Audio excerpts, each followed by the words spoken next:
For years, my phone never rang back. My grandchildren had vanished from my life, leaving me in silence. Until one day, they saw my face on television.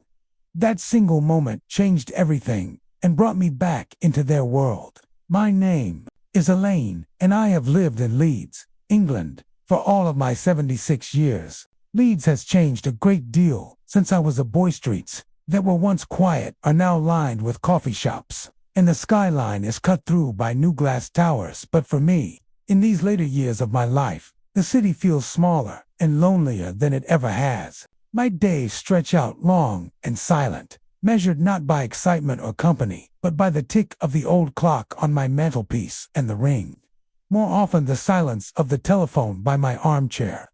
I live in a modest flat, near Headingley Close, enough to the university that I can hear students laughing late into the night. Their voices rise and fall in the distance like a tide, a reminder that life is still rushing forward, even if mine has slowed to a crawl. I don't begrudge them their joy. It is good to know that laughter still fills these streets, but I sometimes wonder if they even notice the old man leaning against his window, peering out at them with a quiet envy. The truth is simple. I am lonely.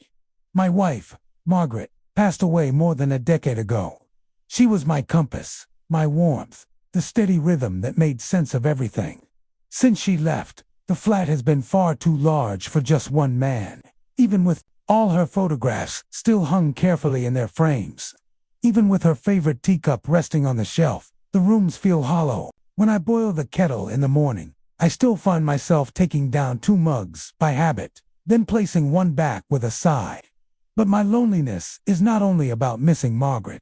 It is about missing my family, my grandchildren most of all. Their names are Oliver and Grace, bright children, full of energy and promise. They live in London now, with their parents, and though London is not impossibly far from Leeds, it may as well be a different continent.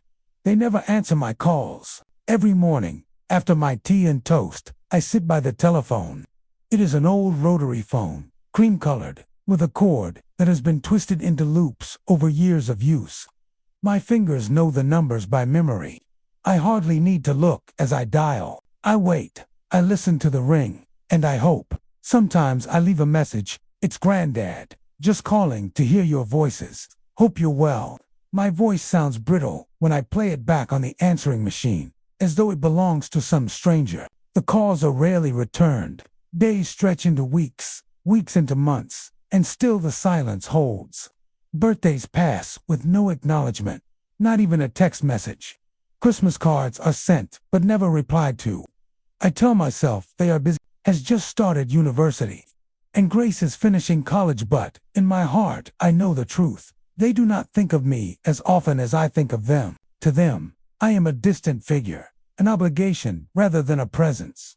Leeds is not an unfriendly place. The neighbors in my building nod politely when we cross paths on the stairwell. And sometimes the lady across the hall, Mrs. Thompson, will bring me a tin of biscuits she has baked. But these gestures, kind as they are, cannot fill the space left by my grandchildren's absence. I do not need polite nods. I need the sound of Oliver's laugh echoing in my living room, or Grace curled up on the sofa with a book while I make her hot chocolate. I need the ordinary chaos of family, the noise that drowns out silence. I often wandered to Roundhay Park, where I once took the children when they were small. We would feed the ducks, walk along the lake, and stop for ice cream, even when the wind cut sharp against our cheeks. These days, I walk the same paths alone.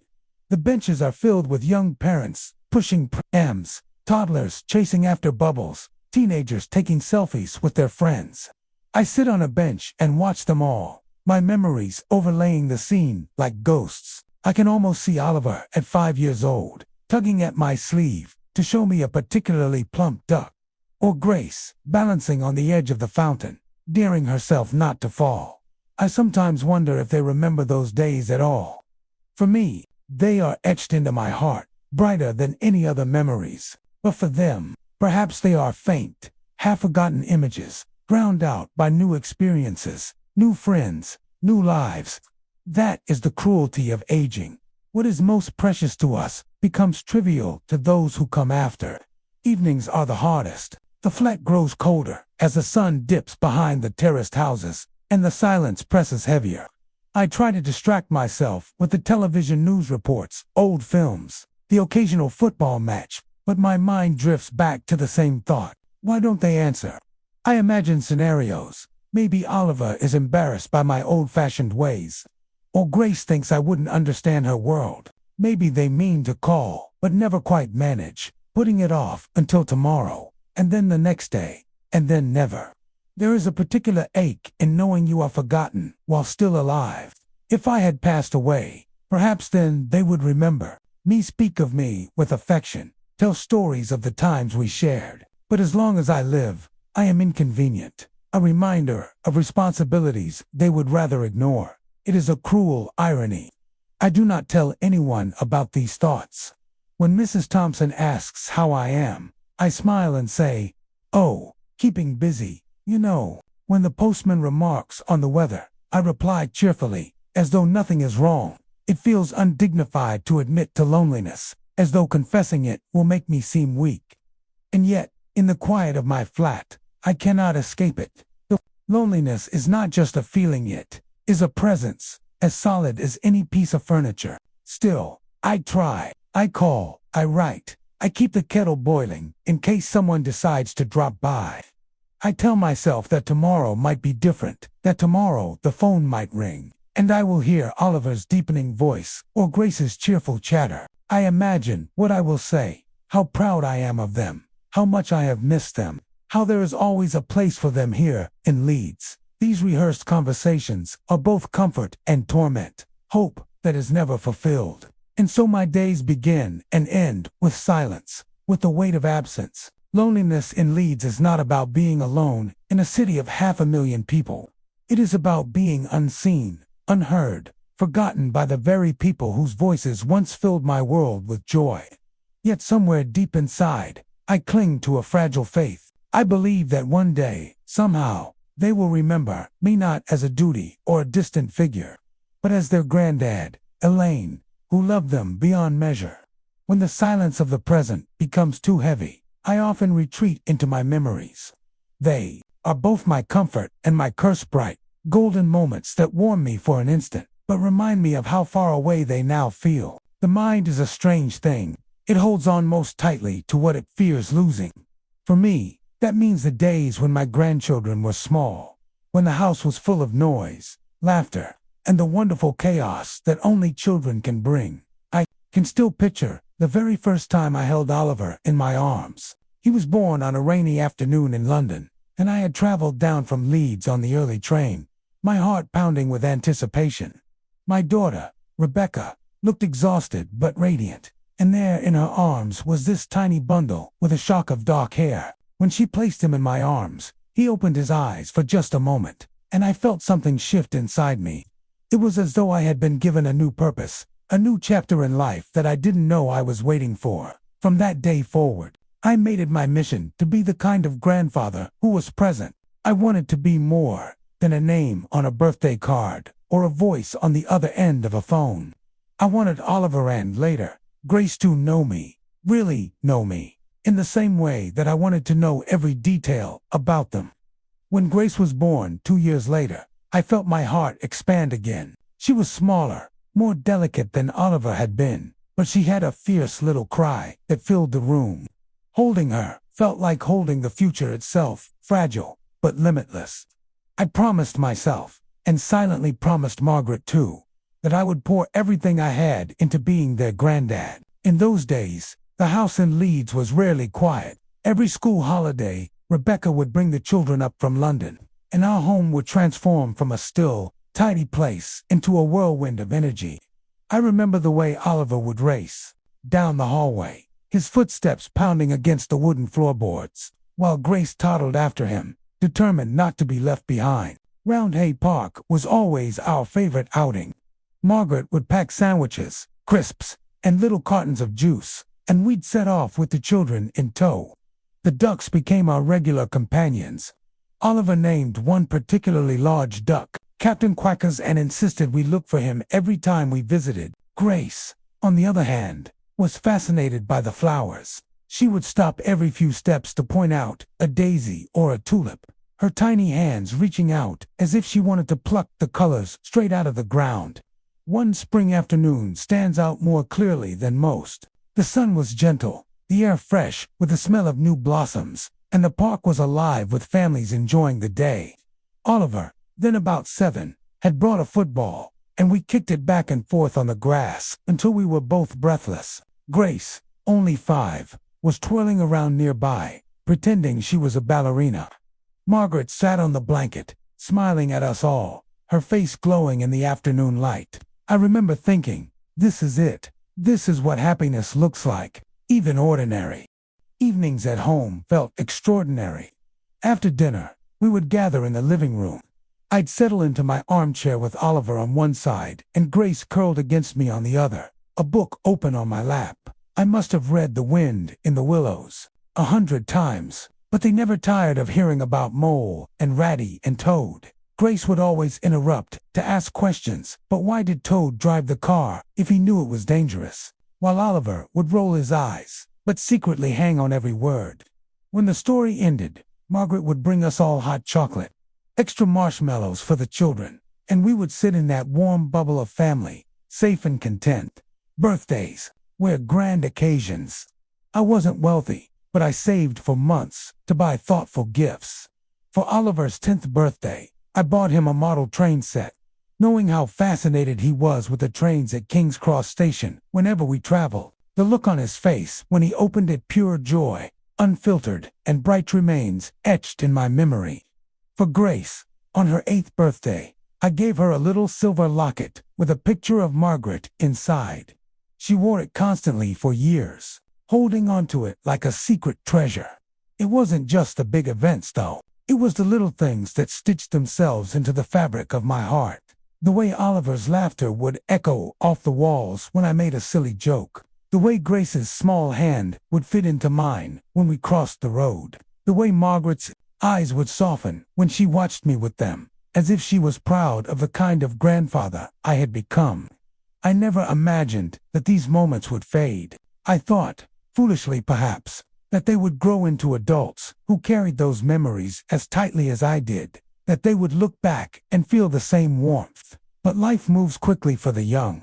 School becomes exams. Exams become university. And before you know it, the people who once begged you to read just one more story are too busy to answer your calls. When I sit in my armchair now, I sometimes close my eyes and try to summon those sounds again. Oliver's laugh, Grace's chatter, Margaret humming softly in the kitchen. For a brief moment, it feels as though they are still here, as though time has folded in on itself and given me back what I lost. But when I open my eyes, the room is silent, the shadows long, and the only sound is the creak of the house settling into its own stillness. It's strange how the past can feel more alive than the present. My memories are vivid, brighter, sharper, almost more real than the quiet days I live through now.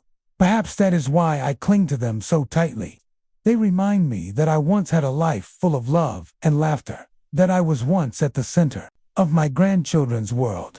And yet, with each memory comes a pang of grief, because for all the joy they bring me, they also remind me of what has been lost, perhaps not lost, but left behind. I wonder if Oliver and Grace remember those days in Leeds with the same fondness. Do they recall Captain Quackers? Do they remember the bedtime stories, the hot chocolates, the train set, the locket? Or have those memories been pushed aside, buried under the weight of new experiences, new friends, new priorities? I suppose that is the way of things. Children grow up, lives move on, and the old become part of the background. Still, I cannot help but hope. Hope that one day, when they are older and perhaps have children of their own, they will look back and remember, that they will realize how deeply they were loved, how much of myself I poured into those days. Until then, I hold on to my memories as though they were treasures locked in a chest. They may not bring back the past, but they remind me that once, for a time, my life was rich with joy. And though I sit in loneliness now, I will always carry those brighter days within me. There is a particular ritual to my days now. one that has taken shape over the years, like grooves worn into a well-walked path. After breakfast, after the slow stirring of my tea with its single spoonful of sugar, I settle into my armchair beside the window and reach for the telephone. It is not an act of whim, but of hope, a habit born of longing. I lift the receiver, dial the familiar numbers, and wait. The ringing tone is always the same, steady and impersonal. Sometimes it goes on and on until the line cuts dead. Other times, after a few rings, it switches to the answering machine, a recorded voice that is not Oliver's or Grace's, but my daughter Rebecca's, brisk, hurried, as if she recorded it in the middle of a busy day. "Hello, you've reached the Dawson family. We can't take your call right now. Please leave a message." And so I do. Every time, I leave small fragments of myself scattered across that machine, like pebbles dropped along a forest trail. "It's Granddad. Just wanted to hear your voices." Or, "I was thinking of you today. Do you remember when we went to Roundhay Park and saw that swan that chased Oliver halfway across the grass?" Or sometimes simply, "I miss you. Call me when you can." The words leave my lips with sincerity, but when I place the receiver back down, the silence returns, heavier than before. Days pass, and the calls are not returned. Weeks blur into months, and still the silence holds. It is not just the calls. I have written lettuce pages filled with careful handwriting, each word chosen with care. I write about the weather in Leeds, about the roses in the garden that Margaret once tended, about the books I've been reading, about the football scores. And always, I ask after them, "How are your studies, Oliver? How is your art, Grace? Do you still paint?" I buy proper stationery for these letters, cream-colored paper with matching envelopes, and I post them from the little red box at the corner of the street. Walking there gives me a purpose, a destination for my day. Sometimes, as I slide the envelope into the slot, I imagine the moment when one of them will open it in London, see my handwriting, and smile. But replies do not come. The postman brings bills, catalogs, the occasional leaflet, but never a letter from Oliver or Grace. The absence is sharp, like a paper cut that stings no matter how small. Birthdays are the hardest. I never forget them. Oliver's is in March, Grace's in November. Each year I choose gifts with care. A book I think Oliver would enjoy, something thoughtful rather than flashy. A set of paints or sketch pads for Grace, remembering how she once filled notebook after notebook with drawings of flowers, animals, and little cartoon characters she invented. I wrap them neatly, tie them with string, and send them with cards, written in my best script. To my dearest Oliver, with all my love, Granddad. Happy birthday, Grace. I am so proud of you, always, and each year I wait, hoping for the phone call, the thank you, even just a short note of acknowledgement. Some years, a polite text will arrive from Rebecca's number, never from the children themselves. Other years, nothing at all. I try to make sense of it. Perhaps the gifts are too old-fashioned. Perhaps they prefer money slipped into a card, something impersonal but practical. Yet the thought of sending only cash feels wrong, like erasing myself from the gesture. I want them to know that I remember who they are, what they love, that I see them as individuals, not just names on a calendar. There have been times when I've tried to visit. The train from Leeds to London is not difficult, though it is tiring for me now. I save up for the fare, pack a small bag, and set out, with a mix of nerves and excitement. I call ahead, of course, but the conversations with Rebecca are awkward. "Oh, Dad, this weekend isn't great. They've got exams. We're going away for a few days. Maybe another time." Another time rarely comes. Once or twice, I've gone anyway, convincing myself that seeing them even briefly would be worth it. I would arrive at their house, standing on a neat street in North London, clutching a bag of homemade biscuits or small gifts. Rebecca would open the door, surprise flickering across her face, sometimes irritation masked by politeness.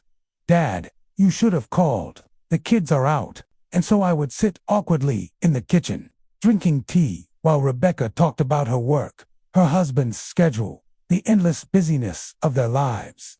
I would leave my biscuits behind and travel back to Leeds that same evening, the bag lighter but my heart heavier. It is a strange kind of rejection, not cruel or loud, but quiet, a slow pushing away that leaves you doubting yourself. I ask myself over and over, did I do something wrong? Did I fail them somehow? When Oliver and Grace were children, they ran to me with open arms. They trusted me, laughed with me, clung to me. How did that bond fray so easily? Perhaps it is simply the way of things. Perhaps this is what happens when children grow up, when the world expands and their lives fill with new people, new interests, new distractions. Grandparents become relics of another time, voices from the past that fade into the background noise of the present. Still, the pain remains. Each unanswered call feels like a door closed in my face. Each letter unanswered feels like a page torn out of a book. Each visit declined feels like being erased, slowly but surely, from their lives. I tell myself not to be bitter. Bitterness corrodes the soul, and I have seen too many old men turned hard and sour by it. I do not want to become one of them. I want to keep my heart open, to keep loving Oliver and Grace, no matter how far they drift. But there are nights when I cannot help it. Nights when I sit in the dim light of the living room, staring at the silent phone, and feel the sting of being unwanted. Nights when I whisper into the darkness, "Why won't you answer me?" As if the shadows themselves might deliver an answer. I still call. I still write. I still send gifts. Hope is stubborn, even when reason tells you to give it up. I cling to the belief that one day, one of those messages will break through. That Oliver will pick up the phone, or Grace will write a reply, and the silence will finally crack open.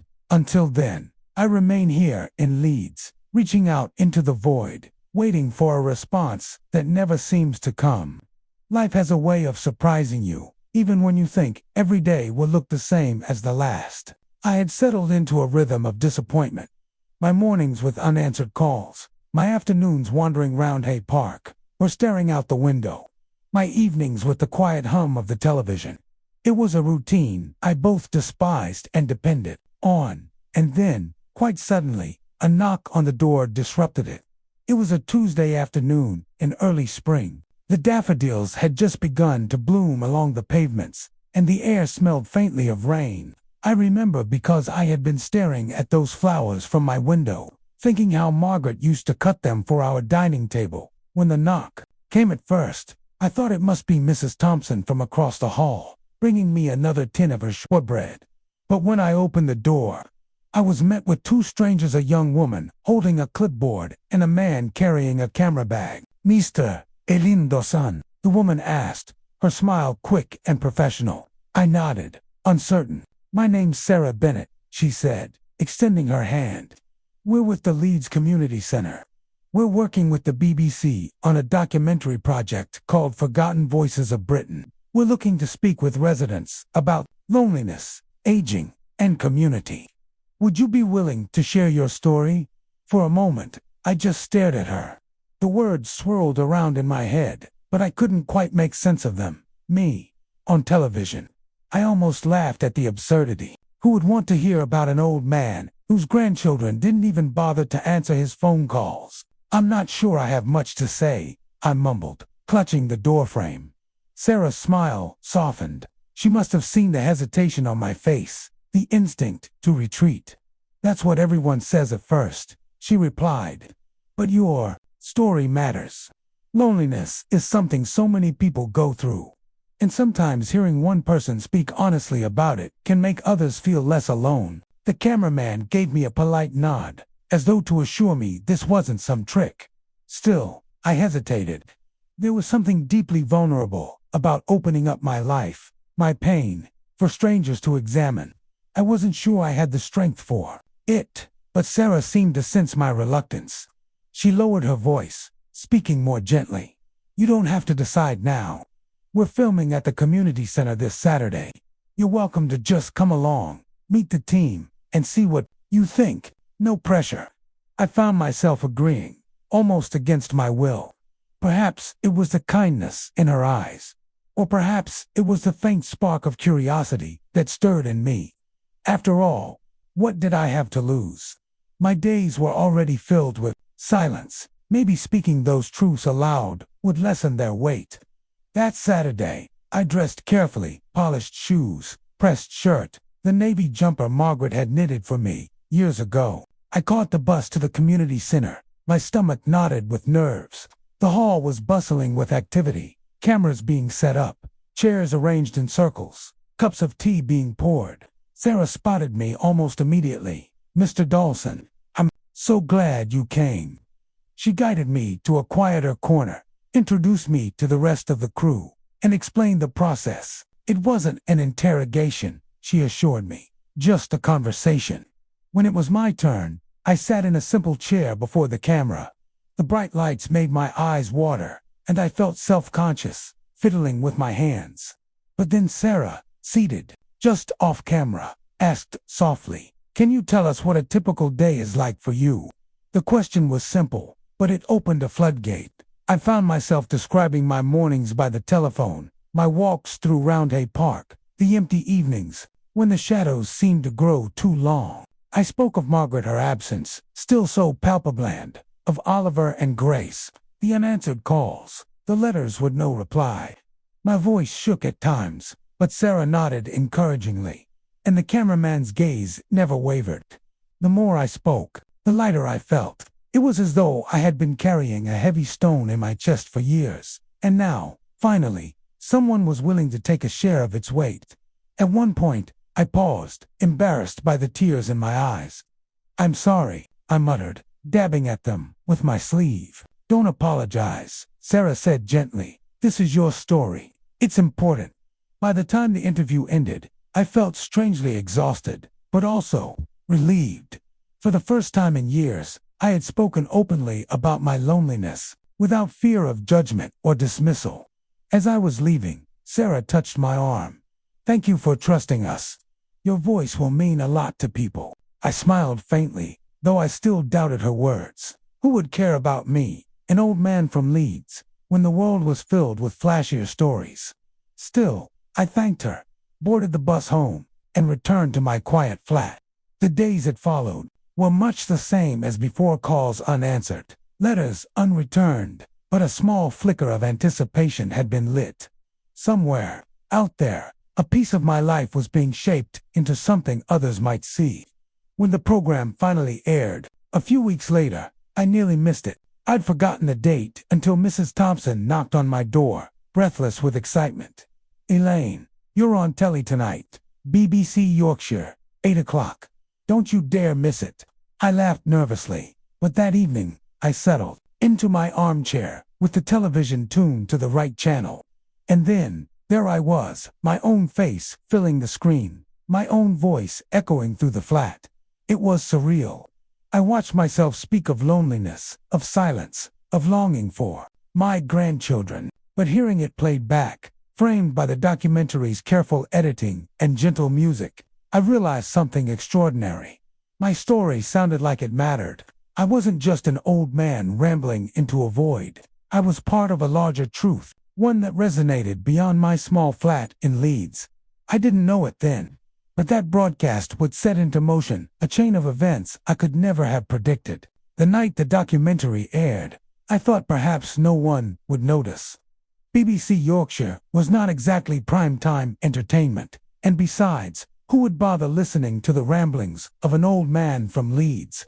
I almost turned the television off when my face appeared on the screen, larger and clearer than I'd seen it in years. There I was, sitting in that chair at the community center. The lines on my face more pronounced under the studio lights, my eyes watery but determined. My voice, broadcast into living rooms across Yorkshire, trembled as I spoke of mornings spent beside the telephone, of unanswered calls, of the silence that filled my flat.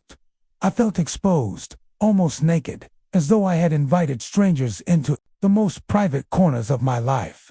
For a moment, I regretted agreeing to it at all. But then, I listened not just to my own words, but to the way they had been presented. Gentle music underscored my voice. Other elderly faces appeared alongside mine, each telling their own version of loneliness, each story weaving into the next. It was not a spectacle. It was human. By the end of the program, I sat in silence, the empty mug of tea cooling in my hand. I wondered if anyone had been watching. I wondered if Oliver or Grace might, by some wild chance, stumble upon it in London. But I didn't dare let myself hope too much. The very next morning, however, there was a knock at my door. It was Mrs. Thompson, cheeks flushed with excitement, waving a copy of the Yorkshire Evening Post. "Elaine, you are marvelous," she declared. "I stayed up just to watch. I can't tell you how powerful it was. Hearing you speak like that, it made me cry." I took the paper from her hands, bewildered. There, on page 3, was a still image from the program, my own face, captured mid-sentence, with the headline, "Loneliness in Leeds, One Grandfather's Story." I hardly recognized myself. To see my life, my pain, given importance in black and white print was both humbling and unsettling. I thanked Mrs. Thompson, who insisted on making me a celebratory cup of tea, and spent the rest of the day fielding unexpected visitors. Neighbors I barely knew knocked on my door to say they had seen me on television. The man from the corner shop clapped me on the shoulder when I went in to buy milk. Even the postman lingered for a chat, saying, "Saw you last night, Mr. Dawson. Brave of you to share all that." For years, I had felt invisible, a ghost drifting through the streets of Leeds. Suddenly, it was as if a spotlight had been turned on me. People saw me. They recognized me. They wanted to listen. At first, I didn't know how to handle it. I had grown so accustomed to being overlooked that this sudden attention felt almost undeserved. But slowly, I began to let it in. I realized that by speaking my truth, I had given others permission to acknowledge theirs. At the community center, the following week, Sarah greeted me with a grin. "Elaine, you're a star." The response has been overwhelming. We've had letters, emails, people calling in to say how much your story touched them. I laughed awkwardly, shaking my head. "I never thought anyone would care." "They do," she said firmly. "You've given a voice to what so many feel but are too afraid to admit." Her words stayed with me. Perhaps my life was not so small after all. Perhaps even in these twilight years, I still had something to give.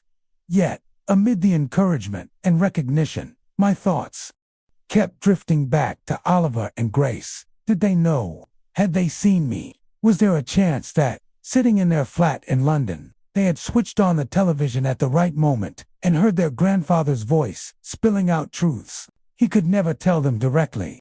I imagined Oliver, tall now, his voice deep, frowning slightly as he recognized my face on the screen. I imagined Grace, perhaps curled on the sofa with her phone in hand, startled into looking up at the sound of my name. I imagined their surprise, their guilt, their sudden realization that I was still here, still waiting, still loving them. But imagination is dangerous. It builds castles in the air that crumble under the weight of reality. So I tried not to dwell on it, though my heart betrayed me with its persistent hope. Over the next week, the program was replayed on BBC iPlayer, and word spread further. A local radio station invited me to speak on a segment about loneliness. I nearly refused. My nerves were still raw. But Sarah convinced me. "You don't need to perform," she said. "Just be yourself. That's enough." So I went, and once again, I told my story. Sitting in that radio booth, headphones pressed against my ears, I felt the same vulnerability as before. But I also felt a strength I hadn't known in years. If my words could reach even one person sitting alone in their flat, feeling invisible as I had felt, then perhaps it was worth every tremor in my voice. The responses poured in, letters from strangers thanking me for speaking, emails from people who said they felt less alone because of my honesty. One woman wrote, "My grandchildren live far away, and sometimes I feel forgotten. Hearing your story reminded me that I'm not the only one." Those words mattered. They reminded me that my pain, while personal, was also part of something larger. Loneliness was not just mine, it was shared, and by sharing it aloud, we chipped away at the shame that often surrounds it. And yet, amid the newfound recognition, the phone in my flat remained silent. Each evening, I still found myself staring at it, waiting for it to ring, with a familiar voice. Neighbors could see me now. Strangers could write to me. Journalists could ask for my time, but Oliver and Grace remained absent, distant, unreachable, until one evening, just as I was preparing for bed, the silence broke. The shrill ring of the telephone startled me so much that I nearly knocked over the lamp. My heart thudded as I lifted the receiver. Granddad, it was Oliver. His voice was deeper than I remembered, steadier, but unmistakably his. For a moment, I couldn't breathe. "I saw you on television," he said quietly. The words hung in the air between us, fragile and heavy, all at once. And just like that, everything began to change. When I heard Oliver's voice on the other end of the line, time seemed to stop. For years, I had rehearsed this moment in my head, imagining what I might say if my grandchildren ever decided to reach out again. But when it finally happened, I found myself utterly unprepared. "Oliver," I whispered, my throat tight, as though the very sound of his name might shatter the fragile connection between us. "Yes, Granddad, it's me." There was a pause.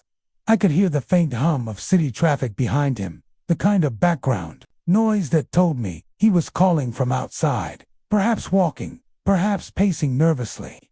I don't know what to say," he admitted. His voice trembled slightly, and I could almost see him tall, awkward, running a hand through his hair the way his father used to do when he was unsure of himself. "You don't have to say much," I replied softly. "Just hearing you is enough." Another silence followed. This one was heavier, filled with all the years between us, all the birthdays missed, the Christmases I spent alone, the countless, unanswered calls. I wanted to tell him everything, how much I had missed him, how every day I thought of him and Grace, but I was afraid of overwhelming him. Finally, he spoke again. "We saw you on the television. Grace and we were at Mom's place when it came on. She called us into the room and said, 'Look, that's your grandfather.'" My chest tightened. So it was truth they had seen. Me. The words I had spoken for strangers had reached the very people I most longed to hear them. "What did you think?" I asked cautiously. Oliver hesitated. "I didn't know you felt that way. About being alone. About us not calling." His voice cracked on the last word, and I could hear the guilt there, raw and unfiltered. "It's not your fault," I said quickly. "Life is busy. You're young. You've got your own paths to follow. I never wanted to make you feel guilty. My voice faltered, but I pressed on. I just wanted to be part of your lives, even in a small way." For a moment, Oliver said nothing. Then, softly, almost like a confession, he murmured, "I should have called, Granddad. We both should have. We thought you were fine. Mom said you were fine." I swallowed hard. My relationship with their mother, my daughter-in-law, had always been strained. After my son passed away, she pulled away from me, perhaps out of grief, perhaps out of resentment. She never forbade Oliver and Grace from seeing me, but she didn't encourage it either. And children, as they grow older, take their cues from the adults around them. "I know," I said gently. "I don't blame you. I've missed you both terribly." There was another pause. Then Oliver's voice steadied. "Grace wants to talk to you too. Can I put her on?" My heart leaped. Of course. The line crackled, and then a new voice filled my ear, lighter, higher, but just as familiar as Oliver's. "Hi, Granddad." "Grace," I nearly shouted, tears springing to my eyes. "Oh, my dear girl, it's so good to hear you." She giggled nervously, a sound that transported me back to when she was little, sitting on my knee as I read her stories. I didn't know you were so sad," she said softly. "I tried not to let you know," I admitted. "I never wanted to burden you. But seeing your faces, hearing your voices, that's all I've ever wanted." Her breath hitched on the other end of the line, and I knew she was crying. "I'm sorry, Granddad. We should have been there." No, I reassured her quickly. "Don't apologize. What matters is that you're here now. That's all that matters." For the first time in years, I felt warmth spread through me, a warmth I thought I had lost forever. To hear them again, to know they still cared, even if it had taken a television program to remind them. was a gift greater than anything I could have imagined. We spoke for nearly an hour. They told me about their lives in London. Oliver, studying engineering. Grace working part-time while finishing her degree in English literature.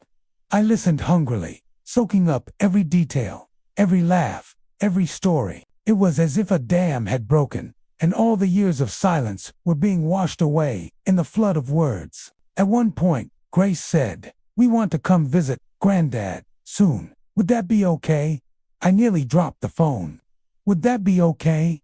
My dear, it would be more than okay. It would be the greatest joy of my life. We arranged that they would come the following weekend.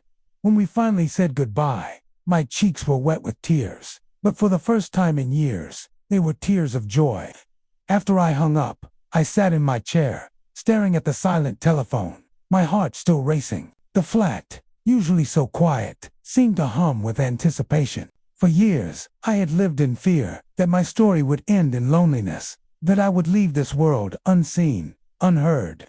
But now, the possibility of reconnection shimmered before me, fragile but real. That night, I couldn't sleep.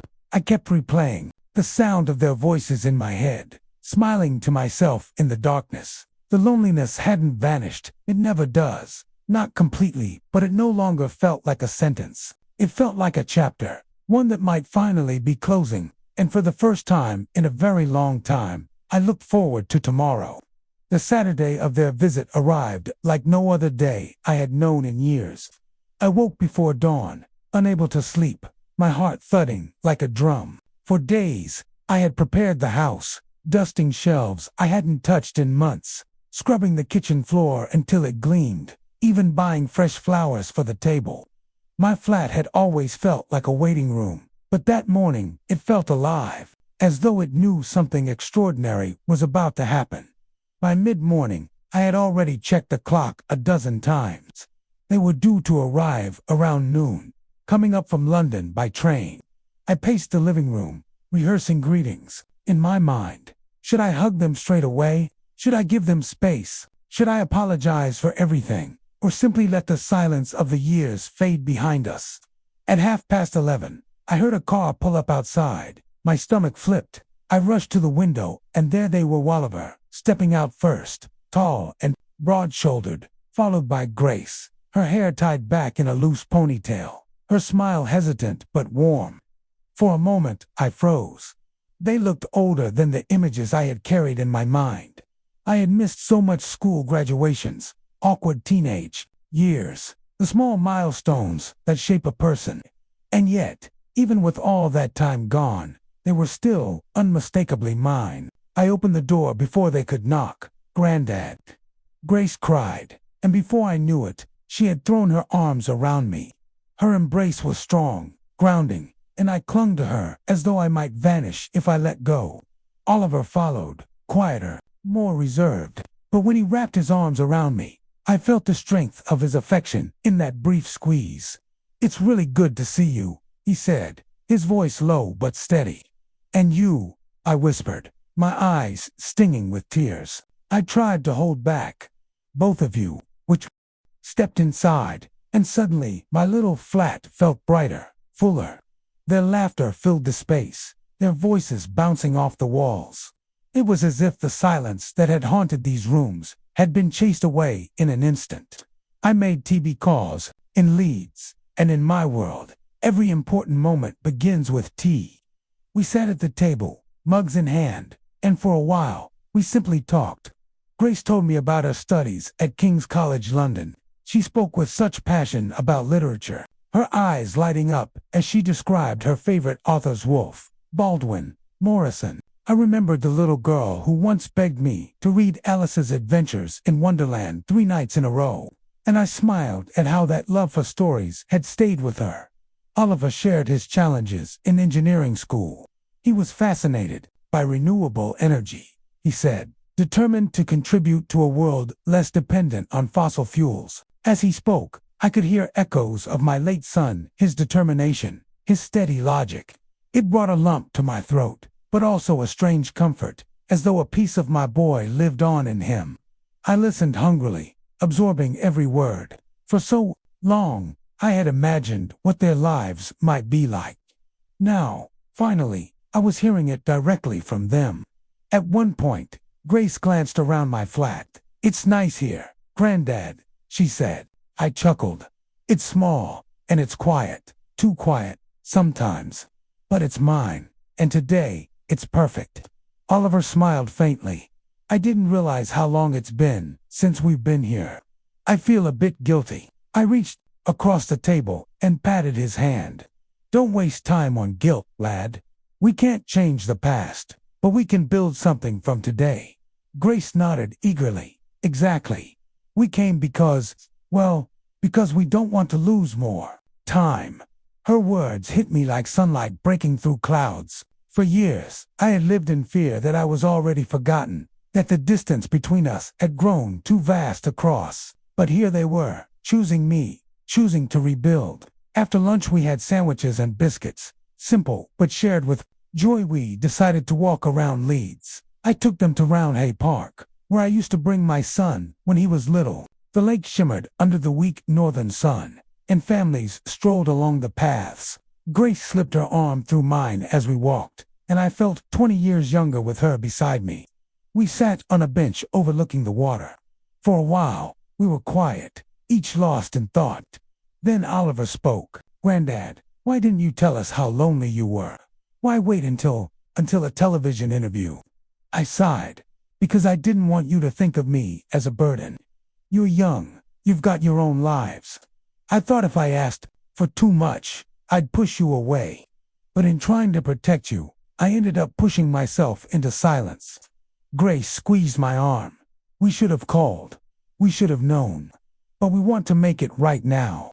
I turned to them both, my voice trembling but firm. "Then let's promise each other this: we won't let silence win again, even if it's just a message, a short call, a postcard. Let's keep talking. Let's keep this alive."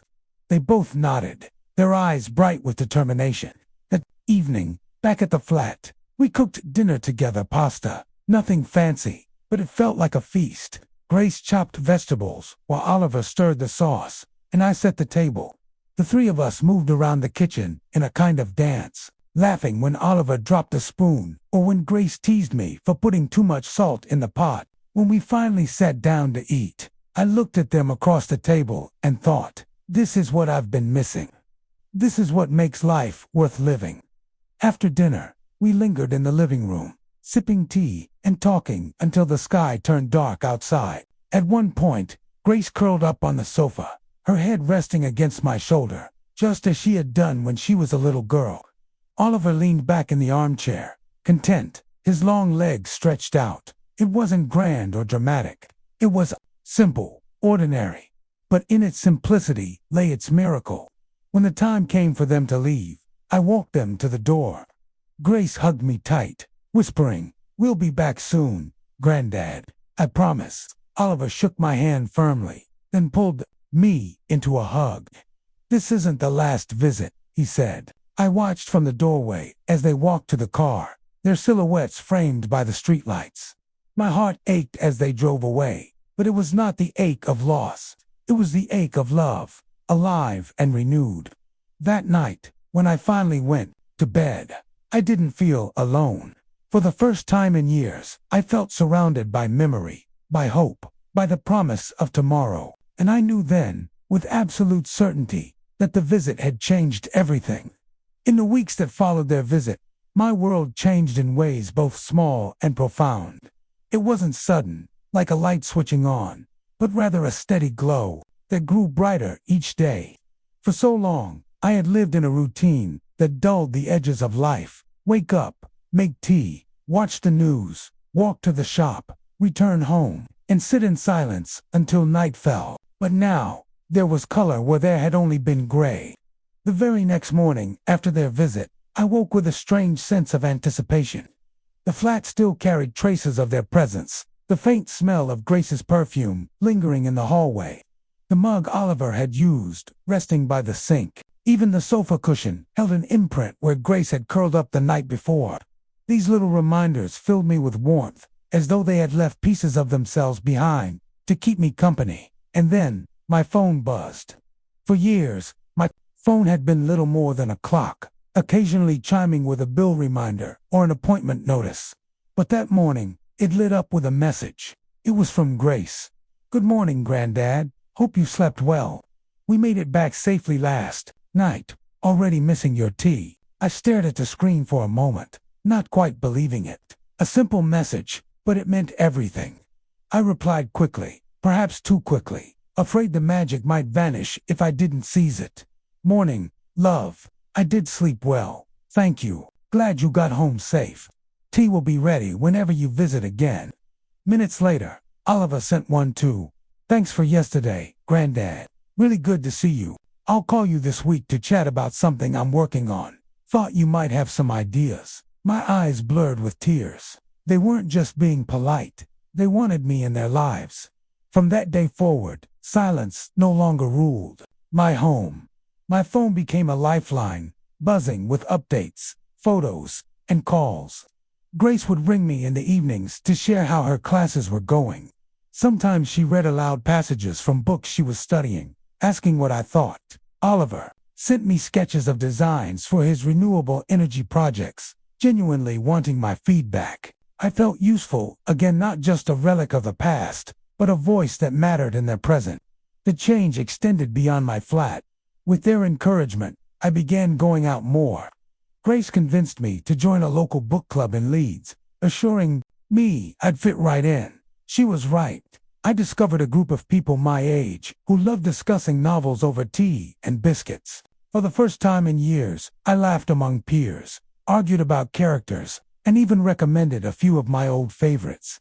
Oliver, on the other hand, roped me into volunteering at a small community garden near the train station. "You've got the patience for it," he said. And he wasn't wrong. Tending to plants, watching them grow under my care, mirrored the way I felt about my relationship with my grandchildren. Slow, steady, but deeply rewarding. But it wasn't just about filling my days. It was about connection, about belonging. For so long, I had felt invisible, a man fading quietly into the background of life. Now, each message, each visit, each laugh shared reminded me that I still mattered. One evening, a few months after that first reunion, Grace and Oliver returned to Leeds for a weekend. We sat together in the living room, sipping tea, when Grace turned to me with a mischievous grin. "Granddad, we've got an idea," she said. I raised an eyebrow. "Should I be worried?" "Not at all," Oliver replied. "We've been talking, and we think you should come stay with us in London for a while. Just a week or two. See where we live. Meet our friends. What do you say?" For a moment, I was speechless. London had always felt like another world, fast, overwhelming, a place I had no role in. But the thought of being part of their world, of seeing their lives up close, was irresistible. "I'd love that," I said finally, my voice catching. And so, a few weeks later, I found myself on a train heading south, my suitcase at my feet, my heart racing with excitement. Grace met me at King's Cross, waving enthusiastically from the platform, while Oliver waited with the car outside. They whisked me through the bustling streets, pointing out their favorite spots, introducing me to friends, showing me the rhythm of their city. It was overwhelming, yes, but it was also exhilarating. I felt alive in a way I hadn't in years. One evening in London, as we sat together on Grace's small balcony overlooking the city lights, Oliver turned to me. "You know, Granddad, seeing you on that television interview, it made us realize how easily people can drift apart if they're not careful. We don't want that. We don't want to lose you again." Grace nodded, her eyes shining. "You're part of us, Granddad, always." In that moment, I understood something vital. Loneliness had not been my destiny, only a season, a painful, long season, but one that had passed. Because love, when it is chosen, when it is nurtured, can return even after years of silence. Now, when I walk through Leeds, I no longer feel like just another old man shuffling along the pavement. I carry with me the knowledge that I am loved, remembered, needed. My grandchildren call me regularly. They visit often, and I, in turn, make the effort to stay connected, to be present in their lives. Sometimes, neighbors still shake their heads when they recall seeing me on the news. Never thought we'd see you on the telly, Elaine. They chuckle, and I smile, because that interview was more than just a story. For strangers, it was the spark that brought my family back to me. I am not naive. I know time is precious.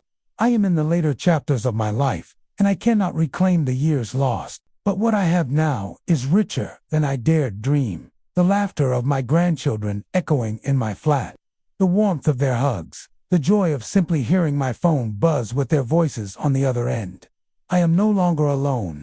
And if there is one thing I have learned through all of this, it is that love is never truly gone. It waits, patient and quiet, for the moment it is welcomed back. So when I rise each morning, I no longer dread the silence. I brew my tea, I check my messages, and I look forward to the day. Because somewhere out there, my grandchildren are thinking of me, just as I am thinking of them. And that is enough. That is everything.